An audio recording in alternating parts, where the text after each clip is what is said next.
This is In Other Words.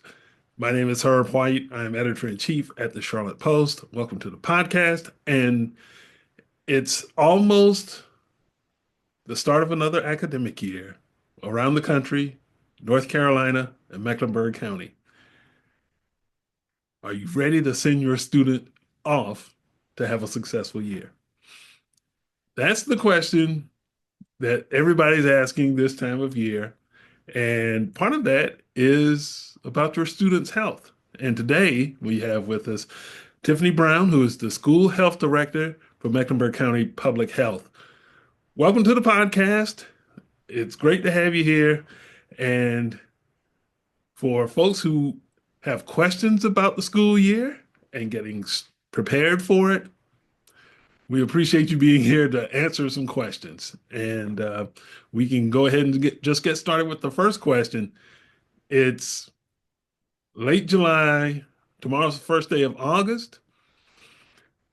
What should parents be thinking about in terms of getting their student prepared for the start of the school year in 2, 3 weeks, depending on what school you go to?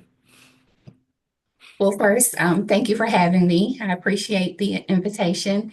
And yes, the summer has flown by, and so it is that time of year to begin preparing for the upcoming school year. So I'm sure all the students are out of their routines.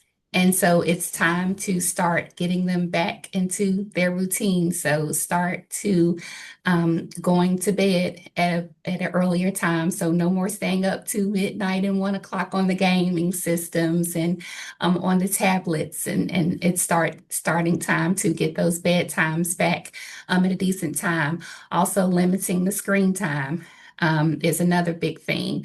But for me as a public health nurse, I think one of the big things is making sure that your students are vaccinated and ready to begin the school year with all the required vaccines for school. And if they are requiring a health assessment for all students who are entering public school for the first time, they have to have a health assessment, making sure that you also have that as well. So that's super important. Making sure that your children are just physically and mentally prepared to begin this school year. And so getting them vaccinated, making sure that they have a good routine and off to a good start is really a good plan. In your experience, having seen the school year come around for so long, well, maybe not that long, but long enough for you to have the experience. What is the thing that you can count on parents wanting to know at this time of the year as the school year is right around the corner? Okay. Well, I am entering, I believe this is my 18th year in school health. So I've seen a lot of school years.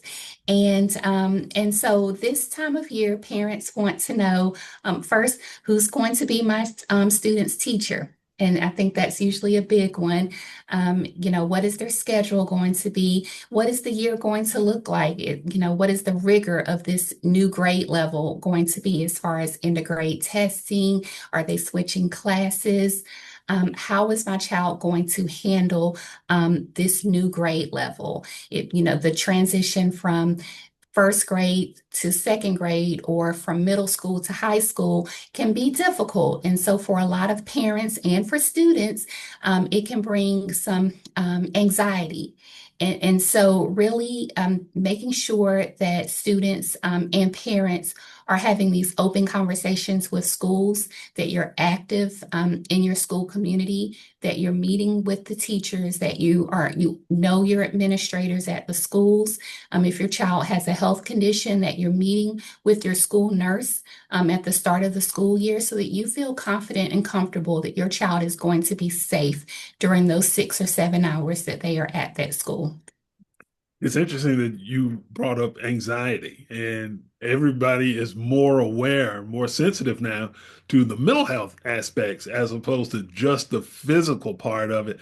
If you would talk a little bit about that and that growing awareness of the anxiety or the mental health part of this because you're talking about, especially when we're talking about K-12 kids, and you're growing from really small people to larger people. And then there's the social pressures that come along with that transition from elementary school to middle school to high school. And even if you even if you're changing schools inside a district, those types of things, and what all goes into trying to put families and students in the best possible position to succeed.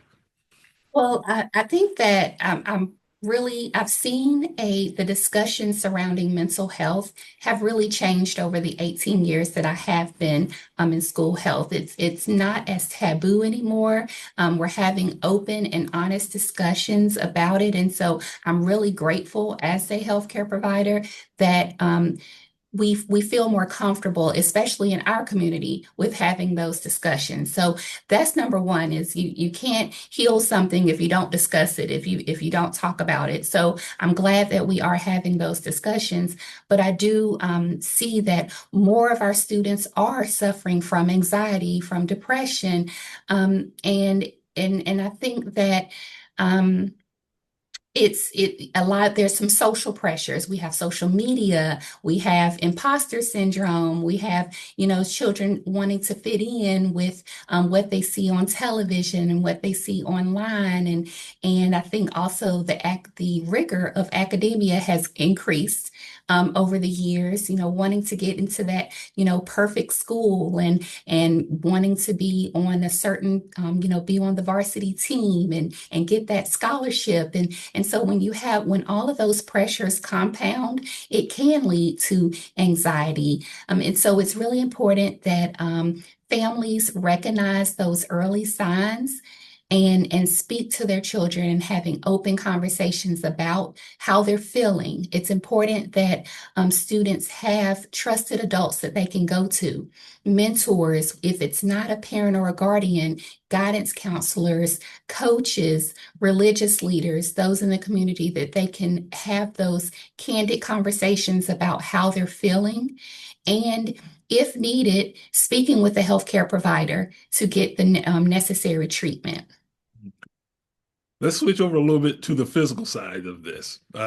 When you're talking about, especially when you're starting a school year with a first timer, whether that child is in kindergarten or pre-K or first grade, that type of thing. It's totally different than if you're an old hand at this and you've got a child who's a senior in high school. What types of things do you have to check off on that list to get that new child prepared for school, which always comes with a certain amount of crying because the kid is going off for the first time.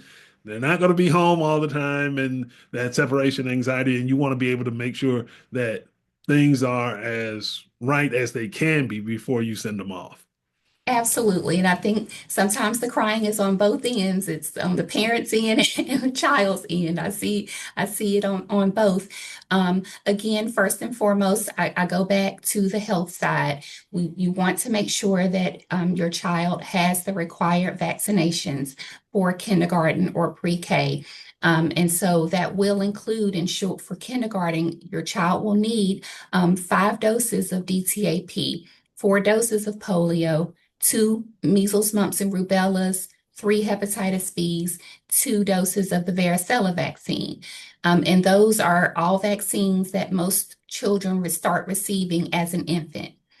And then also those students will also need a health assessment, as I previously said, and that health assessment cannot be more than 1 year old from the first day of school enrollment.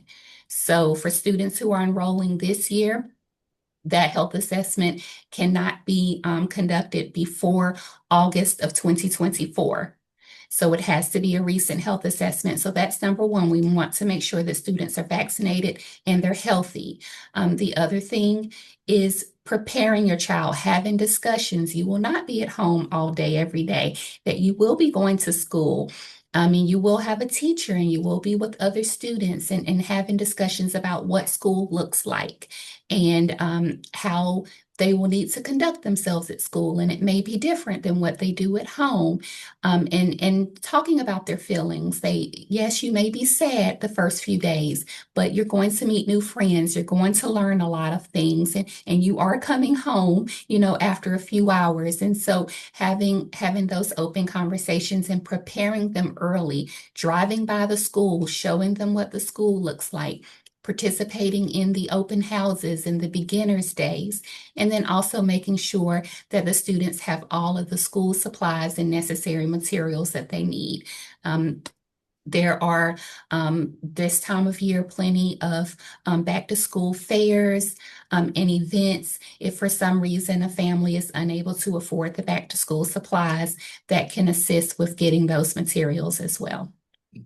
When we talk about vaccination, and there's a raging debate across the country about vaccine hesitancy, efficacy, all the other stuff. And of course, folks in our community always bring up the Tuskegee experiment as an example of when things go wrong in terms of healthcare and trust.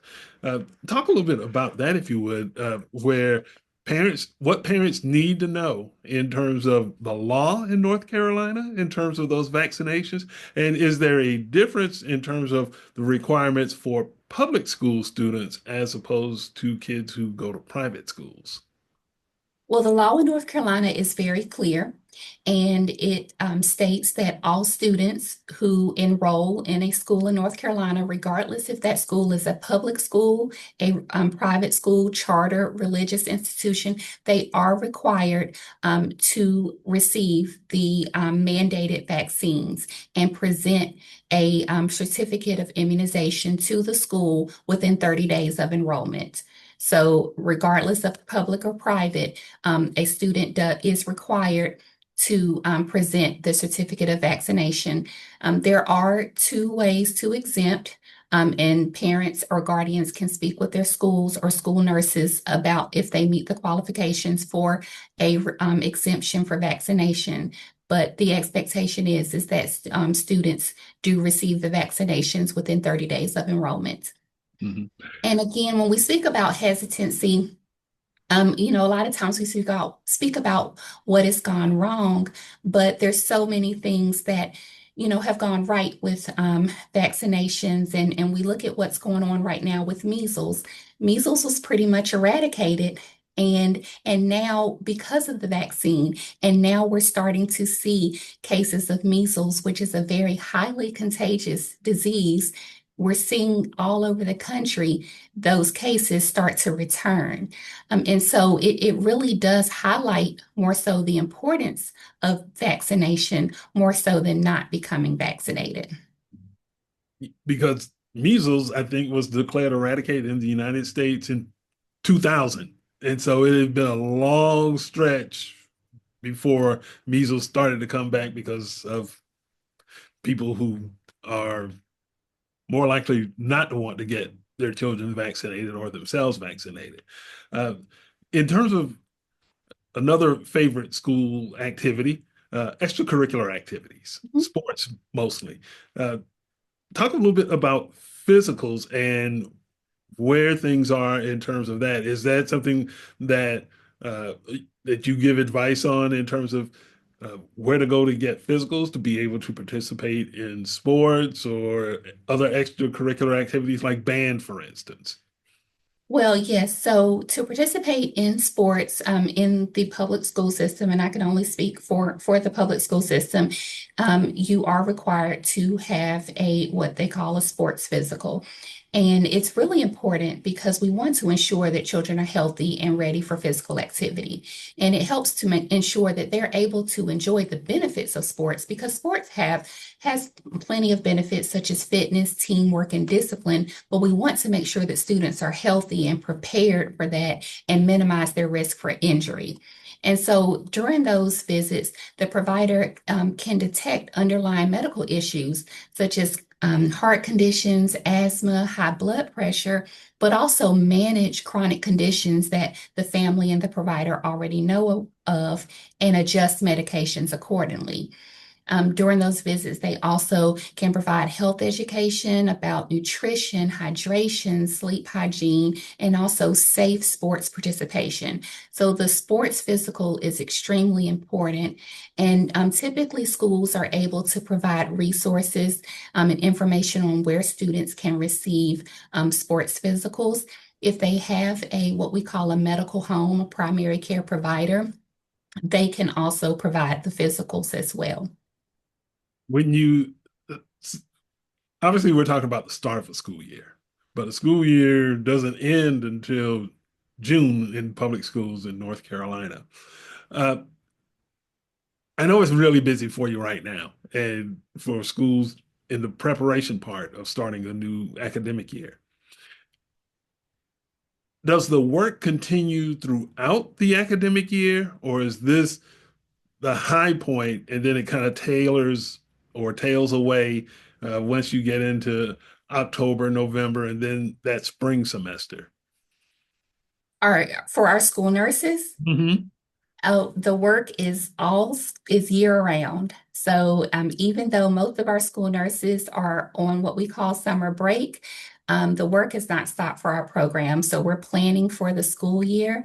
But yes, August, September, October are our busy times. We are bringing in all of the students, around the 145,000 students that are in CMS, and ensuring that all of the students who have health conditions have plans in place and medications. We're training staff. We're ensuring that all the immunizations are logged in, and we have a list of everyone who has their immunizations and those who do not. So that's a very busy time, the first 30 days. But then afterwards, we're doing screenings for students. We have certain grades that we conduct vision screenings for students. So that takes up several months. We also case manage students who have health conditions that impact their ability to learn. And so that we do that over the entire school year as well. So our work does not stop. Unfortunately, students are, their health conditions are not limited to the beginning of the school year. And so we are there to serve them all school year. You mentioned screenings, and to me, one of the more interesting ones is vision, because it can lead to uh, slowing down the learning process. Absolutely. Talk a little bit about those types of screenings, whether it's hearing or vision, the ones that directly impact the ability to learn. Well, you are correct. If you cannot see the board, if you cannot see your notebook, you are not going to be able to properly learn and retain the information. And so it's really, these screenings are very important. Um, Before a couple of years ago, we were able to freely screen all students in the district.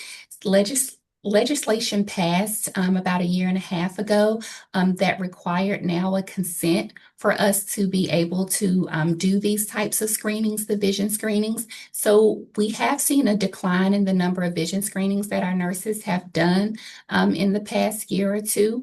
And so we're really trying to work with the district to ensure that all parents complete the necessary consent forms so that we can do these important screenings, because we do want to ensure that if a student does have a vision defect, that we're catching it early and that we're making the proper referrals to providers who are able to correct the vision, whether it's with glasses, corrective lenses, or if it needs more intensive type of treatments, we can assist them with getting a referral to that. But yes, vision, hearing, the school district does do the hearing referrals and exams.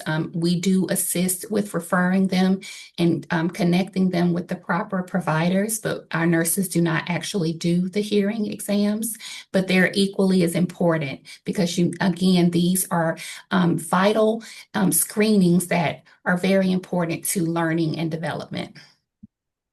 I know as a county, you're dealing with parents, grandparents, aunties, just whoever those during the school year. Uh, Talk a little bit about the role of the school nurse. And I know that there have been, uh, in terms of North Carolina and every school district in the state, uh, there's a shortage of nurses on campuses. And how do you deal with that? And what does that now mean? And what does that look like for nurses in Mecklenburg County, where you have to, the county's growing, more students are enrolled than ever, but the number of nurses isn't necessarily keeping up. What do you do to make sure that everything is buttoned down and when you have to deal with those types of conditions?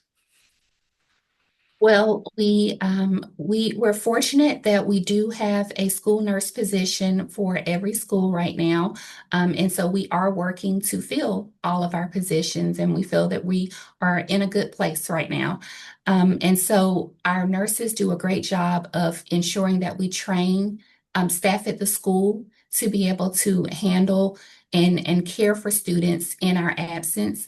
We have a great leadership team of supervisors and managers who are available to schools in addition to our school nurses when needed. So when those issues do arise that go beyond the scope of the staff at the school and a nurse is not in the building, they always have a nurse who is readily available to them by phone and if needed to go over to assist them.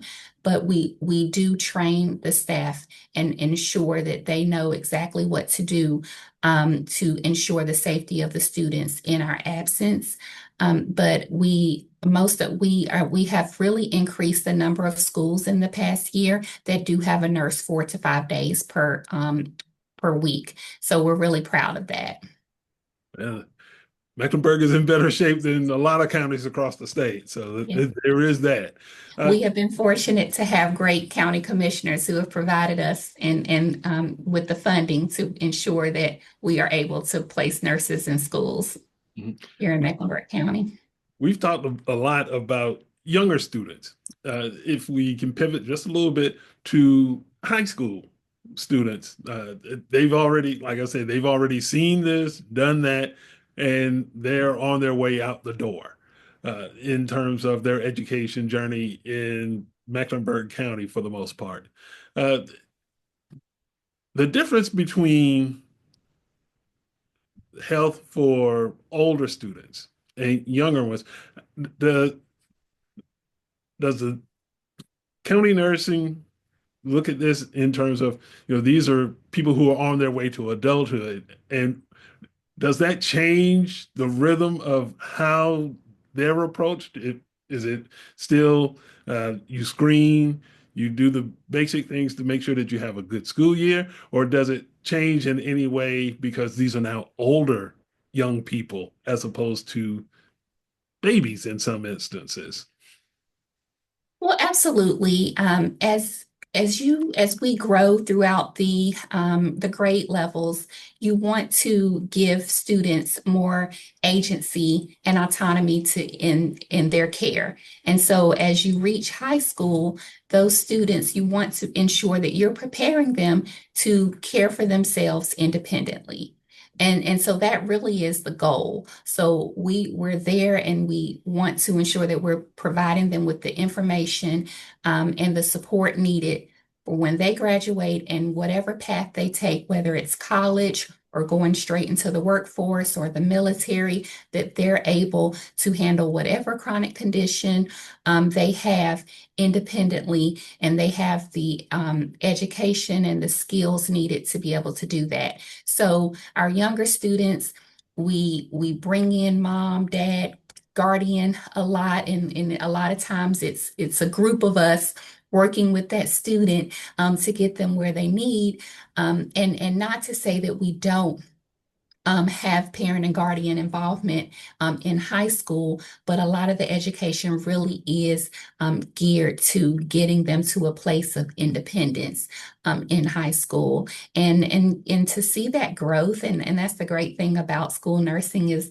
for some of our school nurses, we're able to see these same students from elementary school all the way up to high school. And I was fortunate to be one of those nurses to do that and to see the growth of a diabetic student who just got diagnosed and wasn't able to care for themselves. And you see them off to graduate as a senior and they're doing it all by themselves. They completely understand their disease and it's well managed, and you feel confident that they're going to go off and be able to take care of themselves and live a very healthy, productive life. It's a great feeling. I would imagine that, and that's a great story to share because a lot of times, I guess the stereotypical thinking about a school campus is you've got administrators, you've got teachers, you've got students.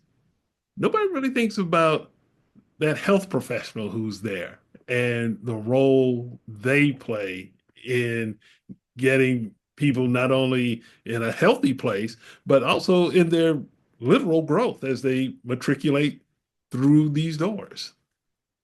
Right, right. We are a very important part of the educational team. An unhealthy student cannot learn. And so it's really important. The school nurse is a vital part of that team and ensuring that that student is successfully matriculates from kindergarten through the 12th grade. And you really cannot do that without the school nurse. It's really important. Well, you do important work, and I am Thank you. really grateful that you took the time to talk to us today. Tiffany Brown, School Health Director, Thank Mecklenburg you. County Public Health. Thank you so much for joining us on In Other Words.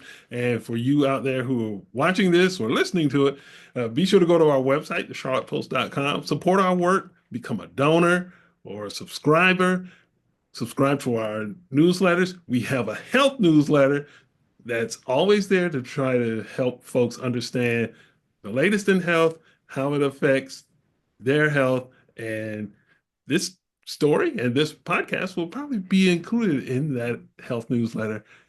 You can bet on that. So for everybody back at the Post, my name is Herb White for Tiffany Brown. Thanks for listening and watching.